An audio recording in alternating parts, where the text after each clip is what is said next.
ಎಲ್ಲರೂ ಕಮೆಂಟ್ ಮಾಡಿದ್ರಿ. ಸೊ ಈಚೆ ಅಂತ ಎಷ್ಟು ಇವಾಗ ಸೆಕೆಂಡ್ ಹೋಮ್ ರೆಮಿಡೀಸ್ ಯಾವುದು ಕಷಾಯ ಮಾಡ್ಕೊಡ್ತೀನಿ. ಶುಂಠಿ ಗುಡ್ಡೋ ಅಂದಾಜಲ್ಲಿಲ್ಲ ಅವರು, ನಾನು ಗಡಿ ಗಡಿ ಕಾಲ್ ಮಾಡಿ. ಹಾಯ್ ಎಲ್ರಿಗೂ ನಮಸ್ಕಾರ, ನೀವೆಲ್ಲ ಹೇಗಿದ್ದೀರಾ? ನಾನಂತೂ ತುಂಬಾ ಚೆನ್ನಾಗಿದೆ.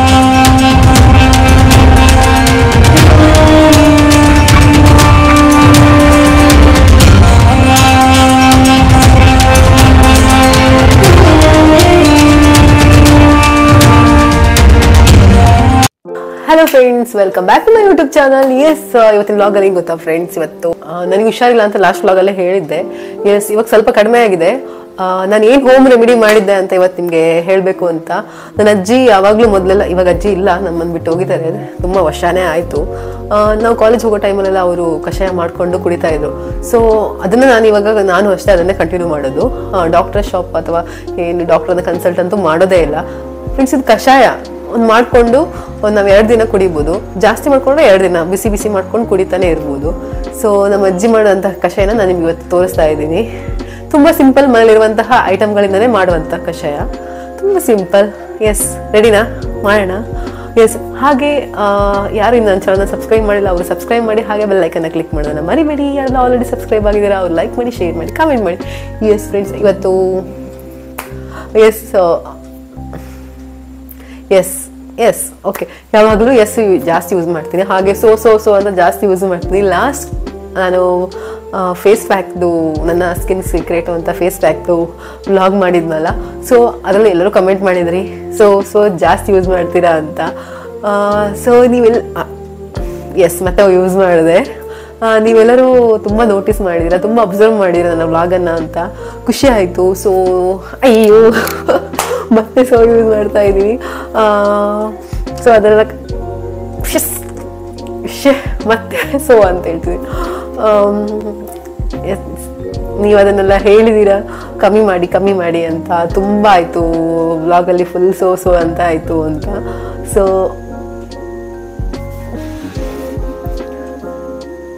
ಮತ್ತೆ ಅದನ್ನೇ ಮಾಡ್ತಾ ಇದ್ದೀನಿ.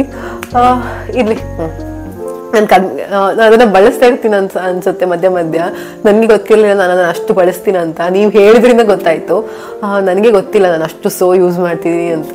ಆಮೇಲೆ ನಾನು ತಿರ್ಗಾ ಒಂದ್ಸತಿ ನೀವೆಲ್ಲ ಕಮೆಂಟ್ ಮಾಡಿದ ಮೇಲೆ ಮತ್ತೆ ಒಂದ್ಸತಿ ನಾನು ಹೋಗಿ ನೋಡಿದೆ ನನ್ನ ವ್ಲಾಗನ್ನು. ಹೌದಲ್ಲ, ಎಷ್ಟು ಯೂಸ್ ಮಾಡಿದ್ದೀನಿ ಅಂತ ನನಗೆ ಒಂಥರ ನಾಚಿಕೆ ಆಯಿತು. ಇವತ್ತು ಮತ್ತೆ ಅದನ್ನೇ ಯೂಸ್ ಮಾಡ್ತಾ ಇದ್ದೀನಿ, ಆದರೂ ಕಮ್ಮಿ ಮಾಡ್ತೀನಿ ಅಂತ ಹೇಳ್ತಾ. ಎಸ್, ಇವತ್ತು ನೋಡಿ, ಒಬ್ರು ಮಾತ್ರ ಕಮೆಂಟ್ ಮಾಡಿದ್ರು ಎಸ್ ಮತ್ತೆ ಬಿಡಿ ಅಂತ. ಅದು ಬಂದ್ಬಿಡತ್ತೆ ಎಸ್, ಯಾಕಂತ ಗೊತ್ತಿಲ್ಲ.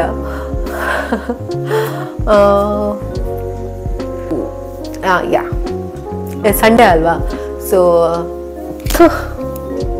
ಮತ್ತೆ ತಿರ್ಗಾ ಕೆಮ್ಮಿದೆ. ಸೊ ನನಗೆ ಕಷಾಯ ಮಾಡಲೇಬೇಕು ನನಗೋಸ್ಕರ. ಸೊ ಹೇಗೂ ಮಾಡ್ತಾ ಇದೀನಿ, ನಿಮಗೂ ಹೇಳುವ ಅಂತ. ಎಸ್, ಬನ್ನಿ ಇವಾಗ ಏನು ಮಾಡ್ಬೇಕು ಹೇಳಿ. ಇವಾಗ ಕಷಾಯ ಮಾಡೋಣ. ಫ್ರೆಂಡ್ಸ್, ಫಸ್ಟ್ ನಾನು 2 ನೀರುಳ್ಳಿ ತೊಗೊಂಡಿದ್ದೀನಿ, ಚಿಕ್ಕ ನೀರುಳ್ಳಿ, ಹಾಗಾಗಿ 2 ತೊಗೊಂಡಿದ್ದೀನಿ. ದೊಡ್ಡದಾದ್ರೆ ಒಂದೇ ಸಾಕು. ಮತ್ತೆ ಒಂದು ಶುಂಠಿ, ಇಷ್ಟು ದೊಡ್ಡ ಶುಂಠಿ ತೊಗೊಂಡಿದ್ದೀನಿ. ನಾನು 2 ಗ್ಲಾಸ್ ನೀರು ಇಡ್ತಾ ಇದ್ದೀನಿ, ದೊಡ್ಡ ಗ್ಲಾಸಲ್ಲಿ, ತೋರಿಸ್ತೀನಿ ಆಮೇಲೆ. ಫ್ರೆಂಡ್ಸ್, ಏನು ಗೊತ್ತಾ, ನಾನು ತರಕಾರಿ ಎಲ್ಲ ಹೆಚ್ಚೋಕ್ಕೆ ಈ ಥರ ಕೂತ್ಕೊಂಡೆ ಕತ್ತಿಲೆ ಸ್ವಲ್ಪ ಯೂಸ್ ಮಾಡ್ತೀನಿ. ಯಾಕೊತ್ತಾ, ಸ್ವಲ್ಪ ಫ್ಲೆಕ್ಸಿಬಿಲಿಟಿ ಮೇಂಟೈನ್ ಆಗಲಿ ಅಂತ. ಕೆಳಗೆ ಕೂತ್ಕೊಳ್ಳೋದು, ಹೇಳೋದು ಅಂತ. ಊಟ ಮಾಡ್ಬೇಕಾದ್ರೂ ಡೈನಿಂಗ್ ಟೇಬಲಲ್ಲೇ ಕೂತ್ಕೊಳ್ಳೋದೇ ಇಲ್ಲ ಕೆಳಗೆ. ಸೊ ತರಕಾರಿ ಕಟ್ ಮಾಡುವಾಗ ಕೆಳಗೆ ಕೂತ್ಕೊಳ್ಳೋದು. ಊಟಕ್ಕೂ ಕೂತ್ಕೋಬೇಕಂತ ಆಸೆ, ಬಟ್ ಅದು ಎಲ್ಲರೂ ಕೂತ್ಕೊಳ್ಬೇಕು ಅಲ್ಲೇ ಆಗ್ಬಿಡುತ್ತೆ. ನೀವು ಈ ಥರನೇ ಯೂಸ್ ಮಾಡಿ. ಎಷ್ಟಂತ ನೋಡಿ, ನೀವು ಅಬ್ಸರ್ವ್ ಮಾಡಿ, ಲೇಡೀಸು ಎಷ್ಟೊತ್ತು ನಿಂತ್ಕೊಂಡು ಕೆಲಸ ಮಾಡ್ತಾರೆ ಅಂತ. ಎಷ್ಟೊತ್ತು ಬೆಳಿಗ್ಗೆ 6 ಗಂಟೆಗೆ ಶುರು ಮಾಡಿದ್ರೆ ಸ್ಕೂಲಿಗೆ ಕಳ್ಸೋದು, ಹಾಗೆ ಹೀಗೆ ಆಚೆ ಈಚೆ ಅಂತ ಎಷ್ಟು ಆಚೆ ಓಡಾಡೋದು. ಆಮೇಲೆ ನಿಂತ್ಕೊಂಡಲ್ಲೇ ಗ್ಯಾಸ್ ಹತ್ರ ಎಷ್ಟೊತ್ತು ನಿಂತ್ಕೊಂಡಿರ್ತೀವಿ. ನಿಂತೊಂದು ಅಟ್ಲೀಸ್ಟ್ ಒಂದು 11 o'clock 12 o'clock ತನಕ ನಿಂತ್ಕೊಂಡೇ ಇರ್ತೀವಿ ಕೆಲಸ ಅಂತ. ಹಾಗಾದಾಗ ವೆರಿಕೋಸ್ ಎಲ್ಲ ಸ್ಟಾರ್ಟ್ ಆಗ್ತದೆ. ಹಾಗಾಗಿ ಸ್ವಲ್ಪ ಕುತ್ಕೊಂಡು ಎಲ್ಲ ಕೆಲಸ ಮಾಡಿದರೆ ಹೆಲ್ತಿಗೆ ಒಳ್ಳೇದು ಅಂತ. ಹಾಗಾಗಿ ಆವಾಗ್ಲಿಂದ ನನಗೇನೋ ತುಂಬ ಕಾಲಂತರ ಟಯರ್ಡ್ ಅನ್ಸೋದು, ಹೋಗಿ ಮಲ್ಕೋಬೇಕು ಅನ್ಸೋದು, ಆ ಥರ ಎಲ್ಲ ಆಗ್ತಾ ಇತ್ತು. ಅವಾಗ್ಲಿಂದ ಸ್ವಲ್ಪ ನಾನು ತರಕಾರಿ ಅದಕ್ಕೆಲ್ಲ ಹೀಗೆ ಕೂತ್ಕೊಂಡೆ ಕೆಲಸ ಮಾಡ್ತೀನಿ. ಇನ್ನು ಚಿಕ್ಕ ಚಿಕ್ಕದೇನು ಕಟ್ ಮಾಡ್ಬೇಕಂತಿಲ್ಲ ಈರುಳ್ಳಿ ಎಲ್ಲ. ಶುಂಠಿನ ಚಿಕ್ಕ ಚಿಕ್ಕದೇ ಕಟ್ ಮಾಡ್ತೀನಿ. ಶುಂಠಿ ಮತ್ತು ಇದನ್ನು ಸ್ವಲ್ಪ ಗುದ್ಕೊಂಡ್ರೆ ಒಳ್ಳೇದು. ನೀವು ಹೇಗೆ ಕಟ್ ಮಾಡ್ತೀರಾ ತರಕಾರಿ ಎಲ್ಲ? ನಾನು ಅರ್ಜೆಂಟ್ ಇದ್ರೆ ನಿಂತ್ಕೊಂಡೇ ಮಾಡ್ತೀನಿ, ಹಾಗೇನಿಲ್ಲ. ಆದ್ರೂ ಎಷ್ಟು ಅರ್ಜೆಂಟ್ ಇದ್ರೆ ಸ್ವಲ್ಪ ಕುತ್ಕೊಂಡೇ ಮಾಡೋದು ಜಾಸ್ತಿನೇ. ಮೊದಲು ನಿಂತ್ಕೊಂಡೇ ಮಾಡಿ ಮಾಡಿ ಮಾಡಿ ಚಾಕುಲೆ ಕಟ್ ಮಾಡಿ ಮಾಡಿ ಮಾಡಿ ನನಗೆ ಸಾಕಾಗೋಯ್ತು. ನಂಗೆ ಅನ್ಸುತ್ತೆ ಮೊದಲಿನ ಕಾಲದಲ್ಲೆಲ್ಲ ಕೆಳಗೆ ಕುತ್ಕೊಂಡು ಅಡುಗೆ ಎಲ್ಲ ಮಾಡ್ತಿದ್ರಲ್ಲ, ಎಷ್ಟು ಒಳ್ಳೇದು ಅಂತ ನಂಗನ್ಸೋದು. ಕೆಲಸತಿ ಕೆಳಗೇನೆ ಹೀಗೆ ಕುತ್ಕೊಂಡೆ ಇಲ್ಲೇ ಕುತ್ಕೊಂಡು ಇಲ್ಲೇ ದೋಸೆ ಮಾಡೋದು, ಇಲ್ಲೇ ಅಡುಗೆ ಮಾಡೋದು, ಸಾರು ಮಾಡೋದೆಲ್ಲ ಇರಬೇಕು ಅಂತ ಚೆನ್ನಾಗಿ ಅನ್ಸುತ್ತೆ. ಅದೊಂಥರ ನಿಂತು ನಿಂತು ನಿಂತು ಸಾಕಾಗುತ್ತೆ. ಎಷ್ಟು ನಿಲ್ಲೋದು? ಎಷ್ಟು ಕಟ್ ಮಾಡಿ ಆಯಿತು, ನೀವು ನೋಡ್ಬೋದು. ಕಟ್ ಮಾಡಿ ಇಟ್ಕೊಂಡಿದ್ದೀನಿ. ಇವಾಗ ಕಷಾಯ ಮಾಡ್ಲಿಕ್ಕೆ ಸ್ಟಾರ್ಟ್ ಮಾಡುವ. ನಾನು ಈ ಗ್ಲಾಸಲ್ಲಿ ನೀವು ನೋಡ್ಬೋದು, ದೊಡ್ಡ ಗ್ಲಾಸು, ಇದರಲ್ಲಿ 2 ಗ್ಲಾಸ್ ಅಷ್ಟು ನೀರು ತಗೊಳ್ತಾ ಇದ್ದೀನಿ.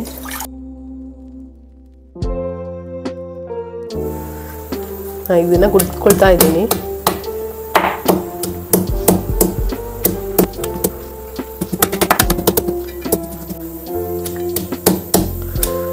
ಇವಾಗ ನಾನು ಗುದ್ಕೊಂಡಾಯ್ತು. ಇದನ್ನ ನಾನು ಇದಕ್ಕೆ ನೀರಿಗೆ ಹಾಕ್ತಾ ಇದ್ದೀನಿ.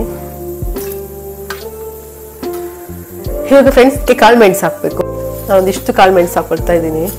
ಇದು ಖಾರ ಇಲ್ಲ ಫ್ರೆಂಡ್ಸು, ಹಾಗೆ ಸ್ವಲ್ಪ ಜಾಸ್ತಿ. ಖಾರ ಇದ್ರೆ ನೀವು 1 ಸ್ಪೂನ್ ಹಾಕಿ ಸಾಕು. ಅದು ಖಾರ ಇಲ್ಲದಕ್ಕೆ ಸ್ವಲ್ಪ ಜಾಸ್ತಿ ಹಾಕ್ತಿದ್ದೀನಿ. 1.5 ಸ್ಪೂನ್ ಇದೆ ಅನ್ಸುತ್ತೆ, ದೊಡ್ಡ ಸ್ಪೂನ್ ಆದರೆ. ಚಿಕ್ಕ ಸ್ಪೂನ್ ಆದರೆ 2 ಸ್ಪೂನ್ ಇದೆ. ಕಾಳು ಮೆಣಸನ್ನು ಕೂಡ ಗುದ್ಕೊಳ್ತಾ ಇದ್ದೀನಿ. ನೀವು ಬೇಕಾದ್ರೆ ಮಿಕ್ಸಿಲಾದ್ರೂ ಹಾಕಿ, ಪರವಾಗಿಲ್ಲ. ಮಿಕ್ಸಿಲೇ ಹಾಕೋದು ಬೆಟರ್, ರಟ್ಟುತ್ತೆ ಎಲ್ಲ ಕಡೆ.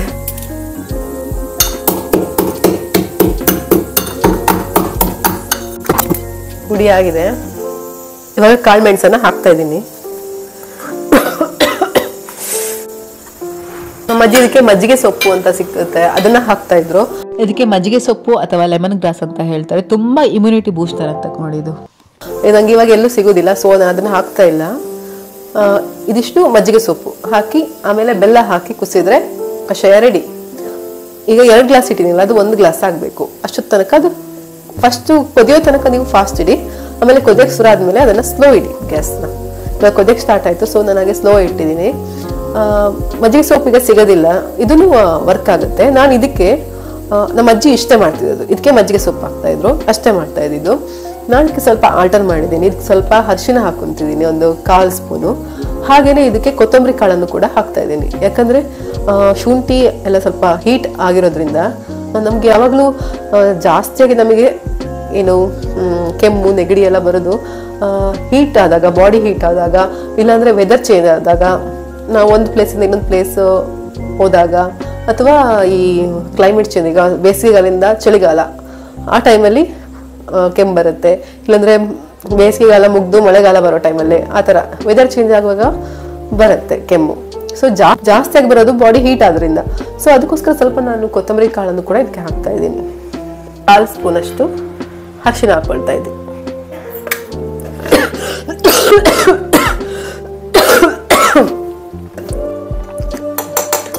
ಹಾಗೆ ನಾನು 1 ಸ್ಪೂನು, 1.5 ಸ್ಪೂನ್ ಅಷ್ಟು ಕೊತ್ತಂಬರಿ ಕಾಳನ್ನು ಕೂಡ ಹಾಕೊಂಡಿದ್ದೀನಿ. ಫ್ರೆಂಡ್ಸ್, ಇವಾಗ ಸ್ವಲ್ಪ ಇದಕ್ಕೆ ಬೆಲ್ಲ ಹಾಕೋಬೇಕು. ಒಂದು ಚಿಕ್ಕ ತುಂಡು ನಾನು ಇದಕ್ಕೆ ಬೆಲ್ಲ ಹಾಕ್ತಾ ಇದ್ದೀನಿ. ಇನ್ನೇನು ಹಾಕ್ಲಿಕ್ಕಿಲ್ಲ. ಇದನ್ನೀಗ ಸಿಮ್ಮಲ್ಲೇ 1 ಗ್ಲಾಸ್ ಆಗೋ ತನಕ ಕುದೀತಾ ಇರಬೇಕು. ಫ್ರೆಂಡ್ಸ್, ಇದನ್ನು ಹೇಗೆ ತಗೋಬೇಕು ಅಂದರೆ, ದೊಡ್ಡವರಿಗಾದರೆ 4 ಸ್ಪೂನ್ ಅಷ್ಟು 1 ಗ್ಲಾಸಿಗೆ ಹಾಕಿ ಕೊಡಿ. ಚಿಕ್ಕ ಮಕ್ಕಳಿಗಾದರೆ 2 ಸ್ಪೂನು, ಇನ್ನು ಚಿಕ್ಕವ್ರಿಗಾದ್ರೆ 1 ಸ್ಪೂನು ಸಾಕು. ಆಮೇಲೆ ಯಾವಾಗ ಇದನ್ನು ಕುಡಿಬೇಕು ಅಂದರೆ, ಬೆಳಗ್ಗೆ ಬರೀ ಹೊಟ್ಟೆ ಕುಡಿಯಿರಿ. ಅದಾದಮೇಲೆ ಅರ್ಧ ಗಂಟೆ ಏನು ಕುಡಿಬೇಡಿ, ಏನು ತಿನ್ನಬೇಡಿ. ಅದರಷ್ಟಕ್ಕೆ ಅದು ಅದರ ಕೆಲಸ ಮಾಡ್ತಾ ಇರುತ್ತೆ ಹೊಟ್ಟೆಯಲ್ಲಿ. ಅದಾದಮೇಲೆ 1 ಲೋಟ ನೀರು ಕುಡಿಯಿರಿ. ನೀರು ಕುಡಿಯೋದು ಮಸ್ಟ್, ಯಾಕಂದರೆ ನೀರು ಕುಡಿತಾನೆ ಇರಬೇಕು. ಅದಾದಮೇಲೆ ಬ್ರೇಕ್ಫಾಸ್ಟ್ ಮಾಡಿ. ಅದಾದಮೇಲೆ ಬ್ರೇಕ್ಫಾಸ್ಟ್ ಮಾಡಿ 1 hour 2 hours ಆದಮೇಲೆ ಮತ್ತೆ ಕುಡೀರಿ. ಅದೇ ಅಷ್ಟೇ ಕ್ವಾಂಟಿಟಿ, 4 ಸ್ಪೂನ್ ಅಷ್ಟು ದೊಡ್ಡವ್ರಿಗೆ 1 ಗ್ಲಾಸಲ್ಲಿ ಹಾಕ್ಕೊಡೋದು. ಹಾಗೆಯೇ ಮತ್ತೆ ಮಧ್ಯಾಹ್ನ ಊಟ ಮಾಡ್ತೀರಾ, ಸೇಮ್ ಅದೇ ರಿಪೀಟ್. ಕಷಾಯ ಕುಡಿದ್ಮೇಲೆ ಏನು ತಿನ್ನಬಾರ್ದು ಅರ್ಧ ಗಂಟೆ. ಅದಾದಮೇಲೆ ಮಧ್ಯಾಹ್ನ ಮತ್ತೆ ಊಟ ಆಗುತ್ತೆ. ಊಟ ಆಯಿತು, ಅದಾದಮೇಲೆ ಊಟ ಆಗಿ 2 ಗಂಟೆ ಗ್ಯಾಪ್ ಇಟ್ಟು ಮತ್ತೆ ಕುಡೀರಿ. ಹಾಗೆ ನಿಮ್ಗೆ ಯಾವಾಗ ಒಂಥರ ಕೆಲಸದ ಗಂಟ್ಲು ತುಂಬ ಕೆರೆತ ಆದಾಗ ಆಗುತ್ತೆ, ಆವಾಗ ಕುಡಿದು ಬಿಡಿ, ಗಂಟ್ಲಿಗೆ ಚೆನ್ನಾಗಾಗುತ್ತೆ. ಸೊ ಹಾಗೆ ನೀವು 3-4 ದಿನ ಕೆಮ್ಮು ಕಮ್ಮಿ ಆಗೋ ತನಕ ಇದನ್ನೇ ಕುಡೀರಿ. ನಮ್ಮ ಅಜ್ಜಿ ಹಾಗೆ ಮಾಡ್ತಾಯಿದ್ರು. 1 ಸಲ ಮಾಡಿದರೆ 2 ದಿನ ಇಟ್ಕೋಬೋದು. ನೀವು ಜಾಸ್ತಿ, ನಾನೀಗ 2 ಗ್ಲಾಸ್ ಮಾಡಿದ್ದಲ್ವಾ, ನೀವು 4 ಗ್ಲಾಸ್ ಮಾಡಿ 2 ದಿನ ಕುಡಿಬೋದು.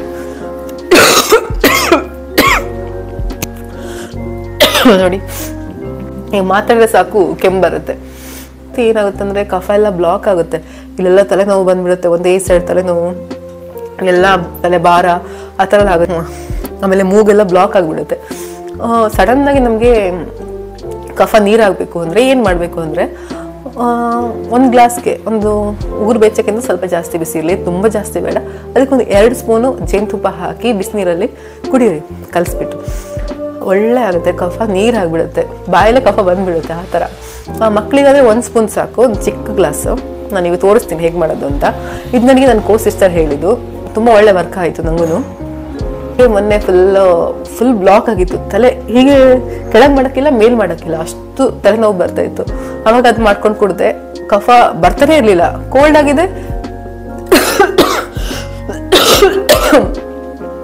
ಆಗಿದೆ ಕಫ ಆಗಿದೆ, ಆದರೆ ಕಫ ಬರ್ತಾ ಇಲ್ಲ, ಫುಲ್ ತಲೆ ಬ್ಲಾಕ್ ಆಗಿದೆ, ಆ ಥರ ಆಗಿತ್ತು. ನಾನು ಅದು ಮಾಡ್ಕೊಂಡು ಕುಡಿದೆ, ಇಮಿಡಿಯೇಟ್ ಆಗಿ ಕಫ ನೀರಾಯಿತು. ಸೊ ನೀವು ಯೂಸ್ ಮಾಡಿ. ಇದನ್ನು ಅಷ್ಟೇ, ಜೇನುತುಪ್ಪನೂ ತುಂಬ ಹೀಟ್ ಅಲ್ವಾ, ಸೊ ನೀವು ಅದು ಕುಡಿದು ಸ್ವಲ್ಪ ಟೈಮ್ ಆದಮೇಲೆ ಒಂದು ½ ಅವರ್ ಬಿಟ್ಟು ನೀರು ಸರಿ ಕುಡಿತಾ ಇರಬೇಕು. ಸೊ ಬಾಡಿನ ತಂಪು ಮಾಡ್ತಾನೆ ಇರಬೇಕು.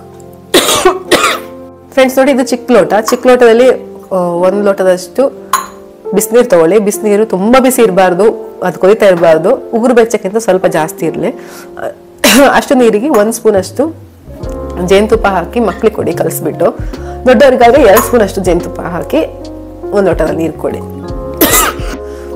ದೊಡ್ಡವ್ರಿಗಾದರೆ 1 ಲೋಟಕ್ಕೆ 2 ಸ್ಪೂನ್ ಜೇನುತುಪ್ಪ ಹಾಕ್ಕೊಡಿ, ಹಾಕಿ ಬೆರೆಸ್ಬಿಟ್ಟು ಕೊಡಿ.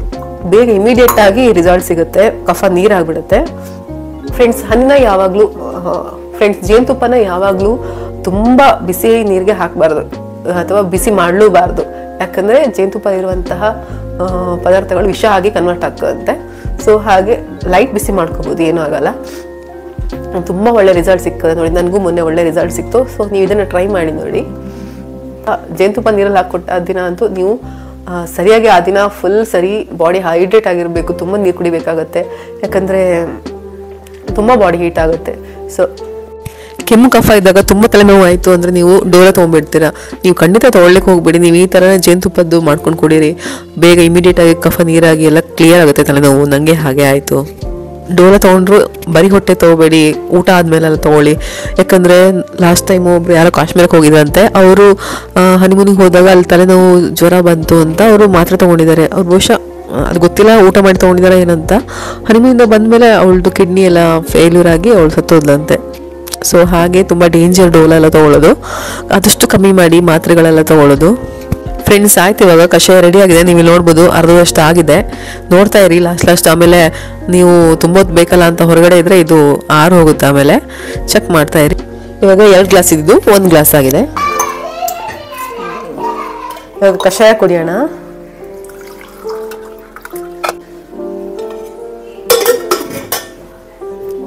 ನಾನು ಮಾಡಿರುವಂಥ ಕಷಾಯ 1 ದಿನಕ್ಕೆ ಸಾಕು. ನೀವು ಮಾಡ್ಕೊಳ್ಬೇಕಾದ್ರೆ ಸ್ವಲ್ಪ ಜಾಸ್ತಿ ಮಾಡಿ, ಇಲ್ಲ ಡಬಲ್ ಹಾಕಿದ್ರೆ ಆಯಿತು. ನೋಡಿ ಫ್ರೆಂಡ್ಸ್, ಇಷ್ಟು ಕುಡಿತೀನಿ ಒಂದು ಸತಿಗೆ. ಇದರಲ್ಲಿ ಅರ್ಧಕ್ಕಿಂತ ಕಡಿಮೆ ಇದೆ, ನೀವು ನೋಡ್ಬೋದು.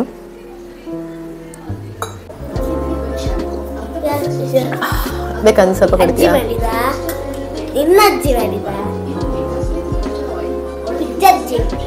ನಿಮ್ಗೆ ಪಿಜ್ಜಾಜಿ ಮಾಡಿ. ಕಾಳು ಮೆಣಸು ಹಾಕಿದ್ರಿಂದ ಇಲ್ಲಿ ಚೆನ್ನಾಗಾಗುತ್ತೆ. ಎಷ್ಟು ಚಂದದ ಸ್ಮೆಲ್ ಬರೋದು. ಕುಡಿ, ಚಂದ ಸ್ಮೆಲ್. ಭಾರಿ ಸುಮ್ಮನೆ ಹೇಳ್ತೇನೆ ಚಂದದ ಸ್ಮೆಲ್ ಅಂತ. ಒಳ್ಳೆ ಆಗುತ್ತೆ ಮಾತ್ರ ಗಂಟ್ಲಿಗೆಲ್ಲ. ಯುವನ್ಗೂ ಇದೇ ಕೊಡೋದು, ಅವನಿಗೆ ಫುಲ್ ಕಂಪ್ಲೀಟ್ ಆಗಿ ಗುಣ ಆಯ್ತು. ನಂದು ಇವಾಗ ಸ್ಟಾರ್ಟ್ ಆಯ್ತು. ಏನ್ ತಿಂತಿದ್ಯಾ? ನಾನೀಗ ಪಾಯಸ ತಿಂತಿದ್ದಾನೆ. ಆಫ್ ಮಾಡಿದ್ಯಾ? ಇಲ್ಲ, ರೆಕಾರ್ಡ್ ಆಯ್ತು. ನೀವು ಏನು ಗೊತ್ತಾ ಫ್ರೆಂಡ್ಸ್, ಫಸ್ಟ್ ಕೆಮ್ಮು ಸ್ಟಾರ್ಟ್ ಆಯಿತು ಅಂತ ಇರ್ತದಲ್ಲ, ಅವಾಗ ಇದನ್ನು ಕುಡೀರಿ. ಅವಾಗ ಕಂಪ್ಲೀಟ್ ಗುಣ ಆಗುತ್ತೆ, ಬೇಗ ಗುಣ ಆಗುತ್ತೆ. ನೀವು ಇವತ್ತು ಕೆಮ್ಮು ಸ್ಟಾರ್ಟ್ ಆಯಿತು ಅಂದರೆ ನಾಳೆ ನಾಡಿದ್ದು ಮಾಡಿದರೆ ಗುಣ ಆಗುತ್ತೆ, ಅದರಲ್ಲೂ ಗುಣ ಆಗುತ್ತೆ. ಆದರೆ ಇವತ್ತು ಕೆಮ್ಮು ಬಂತು ಅಂದರೆ ಸಂಜೆ ನೀವು ಮಾಡ್ಕೊಂಡ್ಬಿಟ್ರೆ ಬೇಗ ಗುಣ ಆಗುತ್ತೆ, ಇಲ್ಲ ಸ್ವಲ್ಪ ಲೇಟಾಗಿ ಗುಣ ಆಗುತ್ತೆ. ಈಗ ನಾನು ಮಾಡಿದ್ದು 1 ದಿನಕ್ಕೆ ಸಾಕಷ್ಟೇ. ನಾಳೆಗೆಲ್ಲ ಬೇಕಾದ್ರೆ ನೀವು ಮತ್ತೆ ಮಾಡ್ಕೋಬೋದು ಫ್ರೆಶ್ ಆಗಿ, ಇಲ್ಲಾಂದ್ರೆ ಇವತ್ತಿದ್ದು ಬಿಸಿ ಮಾಡಿಟ್ರೆ ಆಯಿತು. ಬಿಸಿ ಕುಡೀರಿ ಮಾತ್ರ. ಏನು ಹಾಕಿದ್ಯಾ ಹೇಳು? ಏನು ಹೇಳು, ನಿಂಗೆ ಗೊತ್ತಿಲ್ವಾ? ಏನ್ ಹಾಕಿರ್ತೀನಿ ನಾನು? ಶುಂಠಿ ಸ್ಮೆಲ್ ಬರ್ತಿತ್ತು, ಶುಂಠಿ ಹಾಕಿರ್ತೀಯ ಅಂತ. ಕಾಳುಮೆಣಸು ಗೊತ್ತುಂಟು, ಕಾಳುಮೆಣಸು ಎಲ್ಲದಕ್ಕೆ ಹಾಕ್ತೀಯಲ್ಲ. ಆಮೇಲೆ ಅಷ್ಟೇ, ನೀರು ನೀರು ಆಮೇಲೆ ಉಪ್ಪ. ಇನ್ನೊಂದು ನಿಮಗೆ ಶುಂಠಿ ಇನ್ನೊಂದು ಗುದ್ದಿಕ್ ಮಾಡಿ ಕೊಡ್ತಾನಲ್ಲ ಕಷಾಯ, ಅದೆಲ್ಲ ಏನಿರ್ತದೆ ಇನ್ನೊಂದು? ಬೆಳ್ಳುಳ್ಳಿ. ಬೆಳ್ಳುಳ್ಳಿ ಸೇರ್ತದೆ ಅದರಲ್ಲಿ, ಮತ್ತೆ ನೀರುಳ್ಳಿ. ಅವನಿಗೆ ಇನ್ನೊಂದ್ ತರ ಕಷಾಯ ಮಾಡ್ಕೊಡ್ತೀನಿ, ಶುಂಠಿ ಗುದ್ದಿ ಈರುಳ್ಳಿ ಗುದ್ದಿ ಅದ್ರದ್ದು ರಸ ತೆಗೆದು ಎಲ್ಲ. ಅದು ಇಷ್ಟ ಆಗಲ್ಲ ಅವನಿಗೆ, ಇದಾರು ಕುಡಿತಾನೆ, ಅದನ್ನು ಗುಣ ಆಗುತ್ತೆ. ಅದು ಸ್ವಲ್ಪ ತುಂಬಾ ಹೀಟ್ ಆಗುತ್ತೆ, ಇದರ ಅಷ್ಟು ಹೀಟ್ ಇಲ್ಲ, ಯಾಕಂದ್ರೆ ನಾವು ಕಾಳುಮೆಣಸು ಕೊತ್ತಂಬರಿ ಕಾಳೆಲ್ಲ ಹಾಕಿರ್ತೀವಲ್ಲ, ಅಷ್ಟು ಹೀಟ್ ಇಲ್ಲ, ತುಂಬಾ ಹೀಟ್ ಆಗುತ್ತೆ. ಅದು ಕೊಟ್ರೆ ನೀವು ಮನೇಲೆ ಕುತ್ಕೋಬೇಕಾಗೋದು, ಮಕ್ಕಳು ಸ್ಕೂಲಿಗೂ ಹೋಗ್ಬಾರ್ದು, ಸ್ವಲ್ಪ ನೀರು ಕೊಡ್ತಾ ಇರ್ಬೇಕು, ಇಲ್ಲಾಂದ್ರೆ ಸ್ಕೂಲಿಗೆ ಸರಿಯಾಗಿ ನೀರು ಕುಡೀರಿ ಅಂತ ಹೇಳ್ಬೇಕು. ಎಸ್ ಫ್ರೆಂಡ್ಸ್, ಫೈನಲಿ ಗ್ಯಾಸ್ ಬಂತು ಫ್ರೆಂಡ್ಸ್. ನಮ್ದು 2 ಸಿಲಿಂಡ್ರು ಖಾಲಿ ಆಗಿದೆ. ಲಾಸ್ಟ್ ಅಕ್ಟೋಬರ್ ಅಲ್ಲಿ ನಾವು ಬುಕ್ ಮಾಡಿದ್ದು, ಇವಾಗ ಬಂತು ನೋಡಿ ಫ್ರೆಂಡ್ಸ್. 1 ಮಂತ್ ಜಾಸ್ತಿನೇ ಆಯ್ತು ಸಿಲಿಂಡರ್ ಬುಕ್ ಮಾಡಿ, ಇವಾಗ ಬರ್ತಿದೆ. ಇಲ್ಲಿ ಗೋವಾದಲ್ಲಿ ಹಾಗೆ ಅಂತೆ, ತುಂಬಾನೇ ಲೇಟ್ ಅಂತೆ ಸಿಲಿಂಡರ್ ಎಲ್ಲ ಬರೋದು. ಯಾಕಂದ್ರೆ ಇಲ್ಲಿ ಜಾಸ್ತಿ ಕಮರ್ಷಿಯಲ್ ಯೂಸ್ ಆಗಿದೆ, ಜಾಸ್ತಿ ಎಲ್ಲ ಹೋಟೆಲ್ ರೆಸಾರ್ಟ್ ಅಂತ ಹಾಗಿರ್ಬೋದು, ಅದಕ್ಕೆ ಜಾಸ್ತಿ ಕಾನ್ಸಂಟ್ರೇಷನ್ ಮಾಡ್ತಾರೆ ಏನೋ ಇದಾರೆ. 1 ಮಂತ್ ಜಾಸ್ತಿ ಆದ್ರೂ ಕೊಡೋ ಅಂದಾಜಲ್ಲಿ ಇಲ್ಲ ಅವರು. ನಾನು ಗಡಿ ಕಾಲ್ ಮಾಡಿ ಇನ್ನೂ ಬರಲಿಲ್ಲ ಅಂತ ಹೇಳಿ 4-5 ದಿನದಿಂದ ಬೆನ್ನತ್ತಿ ತರಿಸ್ಕೊಂಡಿದ್ದೆ ಇವಾಗ ಫೋನ್ ಮಾಡಿ ಕಂಪ್ನಿಗೆ. ಕಿತ್ನಾ ದಿನ ಚಾಹಿಯೆ डिलीवरी के लिए? 1 मंथ चाहिए? 1 मंथ हुआ, क्यों इतना लेट? ನಮ್ಮ ಕರ್ನಾಟಕದಲ್ಲಿ ಆದ್ರೆ ಪ್ರಾಬ್ಲಮ್ ಇಲ್ಲ, ಒಂದು ವಾರನೂ ಬೇಡ, 3 ದಿನದಲ್ಲಿ ಬರ್ತಿತ್ತು. ಕಾಟಿನೈ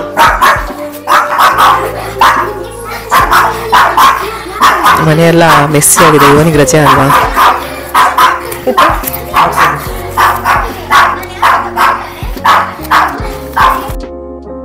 ಗೋವಾದ ಲೋಕಲ್ ಲ್ಯಾಂಗ್ವೇಜ್ ಕೊಂಕಣಿ, ಬಟ್ ನಾವಿಲ್ಲಿ ಮಾತಾಡಬೇಕು ಹಿಂದಿನೇ. ಫ್ಲಾಟಿನ ಕೆಳಗೆ ಬಂದ್ವಿ, ನಮ್ಮ ಸುಬ್ಬಿನ ವಾಕಿಂಗ್ ಕರ್ಕೊಂಡು ಹೋಗೋಣ ಅಂತ.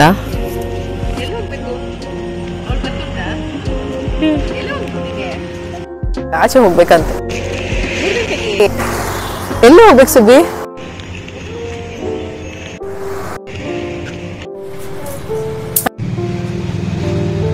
ಯಾಕೆ ಮನೇಲಿ ಗಲೀಜಾಗಿ ಸಾಕಾಗಿಲ್ಲ ಅಂತಲ್ಲ ತೋಡ ಗಲೀಜ್ ಮಾಡ್ಲಿಕ್ಕ? ಪೆಟ್ಟು ಬೇಡ ಮನೇಲಿ ಉಂಟು, ಬೇಡ ಯುವಾನ್. ಎಲ್ಲಿದೆ ನೋಡಿ ಫ್ರೆಂಡ್ಸ್, ಕಸ ಸಾಕಾಗಿಲ್ಲ ಅಂತ ಬೇರೆಯವ್ರ ತಂದಿಟ್ಟ ಕಸ ಹೋಗ್ಬೇಡ ಮನೆಗೆ. ಬಾ ಸುಬಿ, ಬಾ ಫ್ರೆಂಡ್ಸ್. ಇಲ್ಲಿ ನೋಡಿ, ಒಬ್ಬರ ಕಾಲದ ಅಂತ ಗೊತ್ತಿಲ್ಲ, 2 ನಿಂತಿದೆ, ಹೊರಗಿನಲ್ಲಿದ್ದಾರೆ ಏನೋ. ಇವನ್ ಅವ್ರು ಹೋಗಿ ಡೋರ್ ಓಪನ್ ಮಾಡ್ತಾ ಇರ್ತಾರೆ. ಕಾರ್ ಇದೆ, ಅಲ್ಲೊಂದು ಕಾರ್ ಇದೆ ಫ್ರೆಂಡ್ಸ್. ಇಷ್ಟು ಗಲೀಜಿರೋ ಸಾಕಾಗಿಲ್ಲ ಅಂತ ವಾಪಸ್ ಒಂದು ತಗೊಂಬಂದ. ನೋಡಿ ಯೂಸ್ಫುಲ್ಲ. ಯಾಕೆ?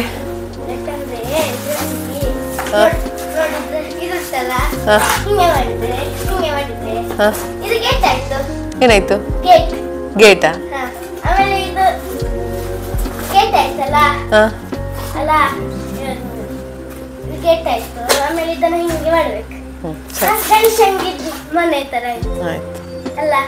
ಆಯ್ತಾಯ್ತು, ಮಾಡೇನಾರು. ಪೇಂಟ್ ಕೊಡ್ತಾ ಇದ್ದೀವಿ, ರಿನೋವೇಷನ್ ಆಗ್ತಾ ಉಂಟು ದೇವಸ್ಥಾನ. ಎಂತ ನಾಳೆ? ಏನು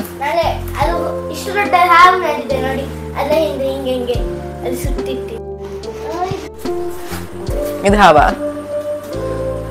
ಸಂತೋಷ್ ಬಂದು ನೋಡ್ತಾ ಇದ್ರು, ಹೇಗ್ ಮಾಡಿದ್ಯಾ, ಯಾವ ತರ ಮಾಡಿದ್ಯಾ ಅಂತ.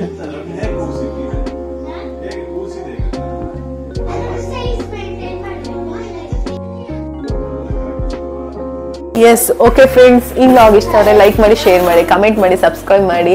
ಹಾಗೆಯೇ ಇದನ್ನ ಯೂಸ್ ಮಾಡಿ ಇಷ್ಟ ಆಯ್ತು ನಿಮಗೆ, ನೆಗಡಿ ಎಲ್ಲ ಕಡಿಮೆ ಆಯ್ತು ಅಂತ ಆದ್ರೆ ನನಗೆ ಕಮೆಂಟ್ ಮಾಡಿ ತಿಳಿಸಿ. ತುಂಬಾನೇ ಯೂಸ್ಫುಲ್ ಅಂತ ಅನ್ಕೊಂಡಿದ್ದೇನೆ. ನಿಮ್ಗೆ ಯೂಸ್ಫುಲ್ ಆಯ್ತಾ ಅಂತ ಕಮೆಂಟ್ ಮಾಡಿ. ನೀವು ಇದನ್ನ 3-4 ದಿನ ಅಂತೂ ಯೂಸ್ ಮಾಡಲೇಬೇಕು. ಜೇನುತುಪ್ಪ ನೀರಿಗೆ ಹಾಕಿದೆಯಲ್ಲ, ಅದು ಯಾವಾಗಲೂ ಯೂಸ್ ಮಾಡಬೇಡಿ. ಒಂದೆರಡು ದಿನ ಗ್ಯಾಪ್ ಬಿಟ್ಟು ಬೇಕಾದ್ರೆ ಯೂಸ್ ಮಾಡಿ, ಇಲ್ಲಾಂದ್ರೆ ತುಂಬಾ ಹೀಟ್ ಆಗ್ಬೋದು, ಮತ್ತೆ ಓವರ್ ರಿಯಾಕ್ಷನ್ ಆಗ್ಬೋದು ಅಲ್ವಾ. ಸೊ ಹಾಗೆ ಎಸ್, ಇಷ್ಟ ಆಯ್ತಲ್ಲ ಈ ವ್ಲಾಗ್, ನಿಮಗೆ ಹೆಲ್ಪ್ ಆಯ್ತು ಅಂತ ಅನ್ಕೊಳ್ತೀನಿ. ಓಕೆ ಫ್ರೆಂಡ್ಸ್, ಬಾಯ್, ಎಲ್ಲರಿಗೂ ನಮಸ್ಕಾರ.